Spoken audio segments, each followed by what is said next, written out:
நான் அந்த சொன்ன பீமர் பாலம் தான் இது. கையால் அமைக்கப்பட்ட பாலம், பீமர் தன்னோட கையால் அமைக்கப்பட்ட பாலம். இந்த பாலம் சரஸ்வதி நதி மேல பண்ணிருக்கு. எல்லாருக்கும் தெரியும் சரஸ்வதி நதி பிரயாகராஜ், அதாவது நிறைய பேருக்கு சொன்னாதான் புரியும், அலகாபாத் அப்படின்னு சொன்னாதான் புரியும்.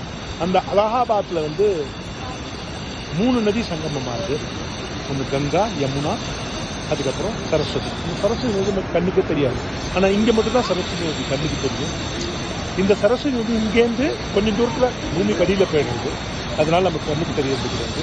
இந்த சரஸ்வதி நதியை பற்றி கொஞ்சம் பின்னாடி போனோம்னா எவ்வளோ இந்த தண்ணியோட அழகான கலரை இங்க இப்போ இந்த சரஸ்வதி நதிக்கு ஒரு ரொம்ப அழகான கோவில் ஒன்று கட்டிட்டு இருக்காங்க. கொஞ்சம் நினைச்சு பாருங்க, 3500 அடிக்கு மேல எதுவும் வர முடியாத இடத்துல அவங்க கோவில் கட்டிட்டு இருக்காங்க. இதுதான் நம்ம தர்மம், இதுதான்